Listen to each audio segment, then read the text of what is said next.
Hey, deserving listeners, it's time to continue our journey watching 90 Day Fiancé Happily Ever After. Let's get to the show. I really hope that they have good interactions, and I hope that my dad thinks Azan is a respectable person. Oh, the dad shaved that, I don't even know what you call it. But we saw it sort of develop over last season and this season, and now it's gone. So it's always scary when they have this screen and there's some words on it that gives us an update. It's always terrifying. As Nicole finished packing for her trip to Grenada, she received a call from Azan. Yikes.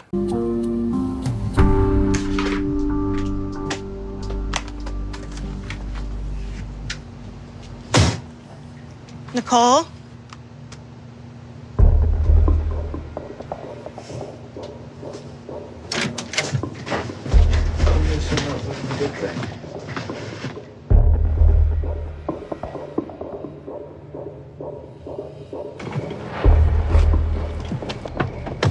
Hi.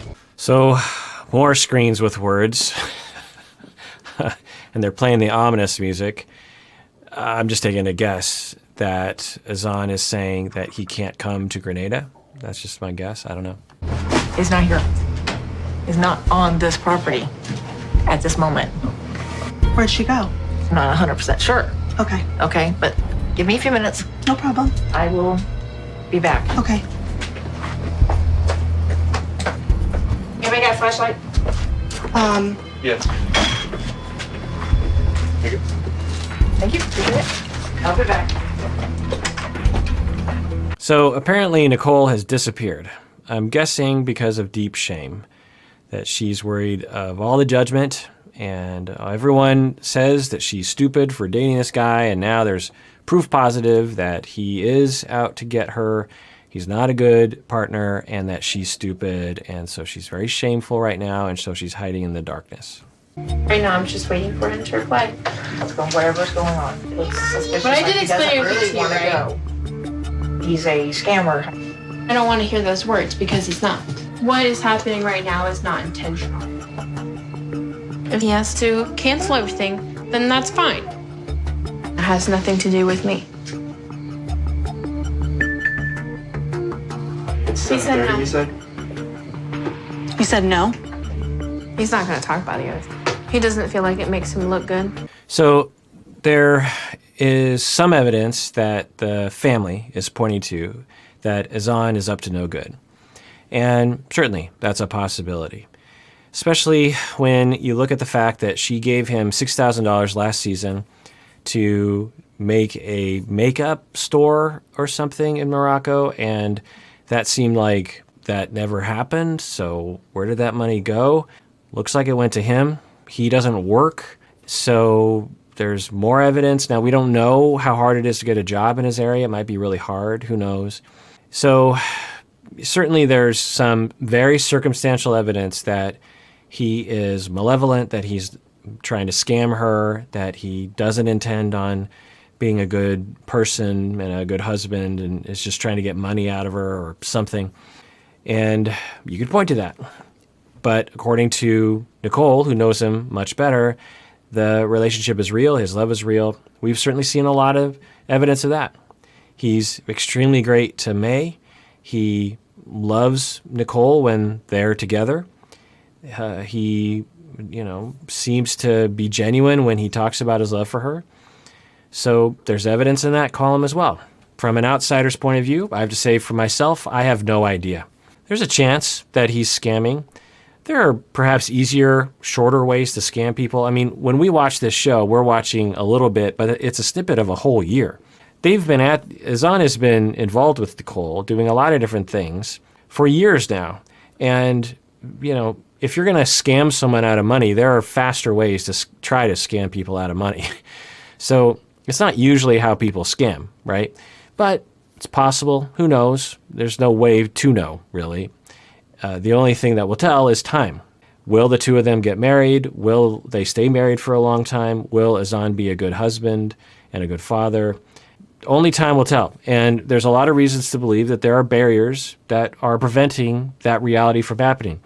Wouldn't it be interesting to know what their relationship would be like if Azan lived down the street in Florida? Would they be married and have a wonderful family, or would they not? It's just hard to know. Is the fact that they're from different countries and there's visa issues, is that the reason why they haven't realized their relationship yet? I don't know. Nothing serious, I hope. No, he said everything is fine. He just is something that he has to be there for. Nicole really wanted this trip to Grenada, and everything's just kind of fell apart, just like the wedding. I don't know what actually came up with his family emergency, but it doesn't seem plausible to me. Right, I forgot about that. So from the mom's point of view, you're like, there was a wedding that was called off by him. There was another wedding that was called off by him. There was $6,000 that you gave him for a store that he was going to open up that he never did and never appeared to want to do from the beginning. There's no evidence he ever intended on starting a store. That's a problem. Then there was this Grenada trip, and he's not doing that either. So far, he's only, had her, Nicole, and May come to him. He's never seemingly put any effort. He doesn't have a job. It's, there's a pattern here that we can look to. And it's reasonable to conclude through a certain lens that he's up to no good. But that's circumstantial evidence. It's possible that there are other factors at play and that it just looks that way, but it's not that way. It's just hard to tell. And as a family therapist, as a person who actually treats people, I'm presented with some of these conundrums at times. And I've just learned long ago at the beginning of my career that sometimes you just have to say, question mark. I don't know.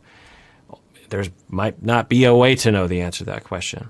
And I just have to be able to be calm and cool and accepting of the ambiguity of that.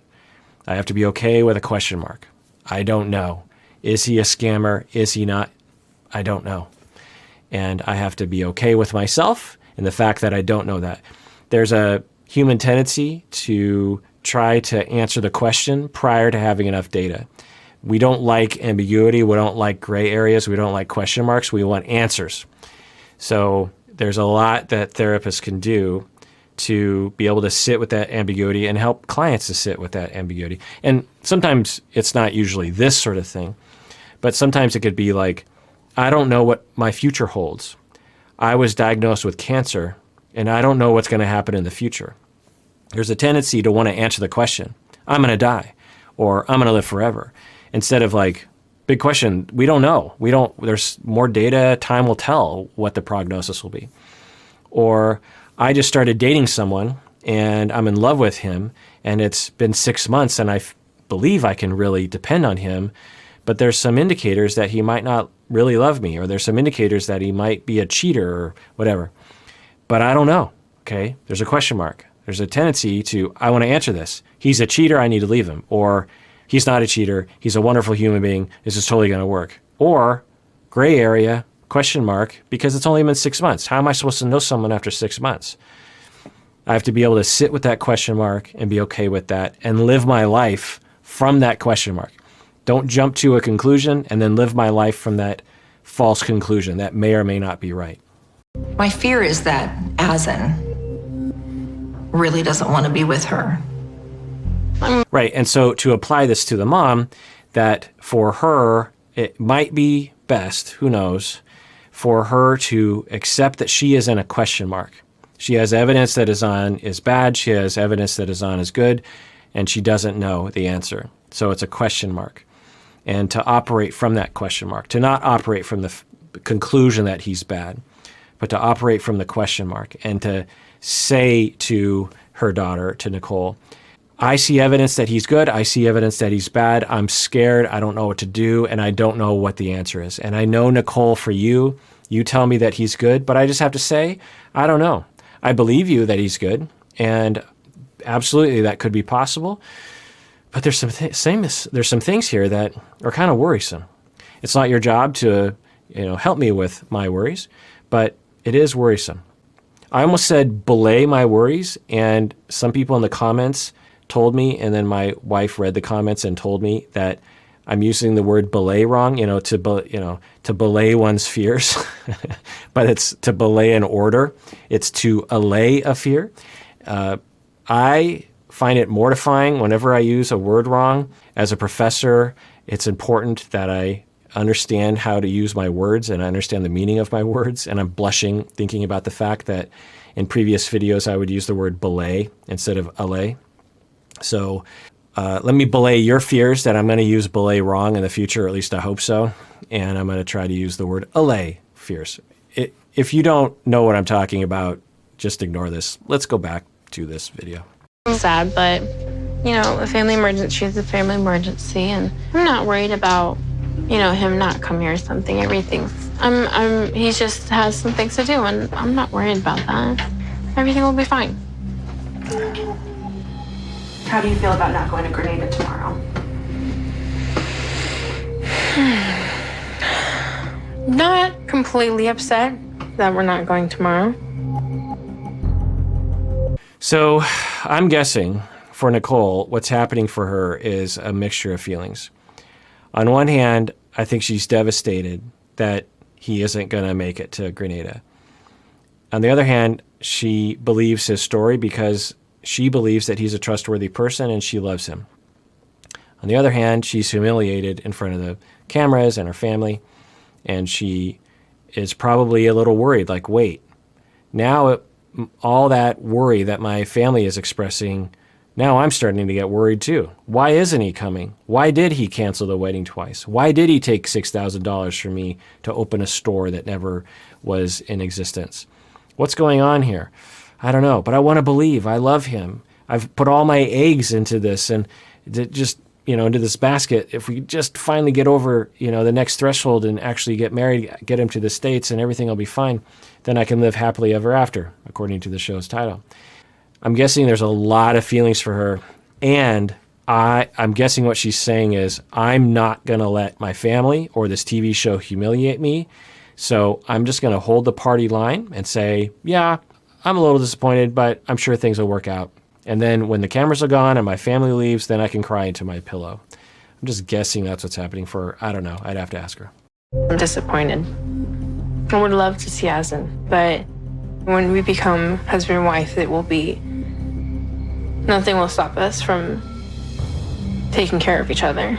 Right. So you see that attitude from her of like, once we finally become husband and wife and we live in the same town, everything's going to be fine. And we just need to get to that point. Who cares about Grenada? We just need to get to that, threshold, and then everything will be okay.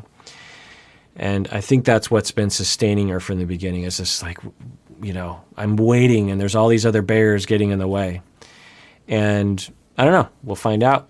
Maybe because you've seen ahead of me, but I don't know. I guess, to tell you the truth, I hope the best for the three of them and for everyone. I hope that Azan is a good guy. How terrible would it be if he was scamming her? That would just be awful. So I'm hoping, but it's a question mark for me. All right, well, that does it for that episode. Everyone out there, please take care of yourself truly, because you deserve it. You really, really do.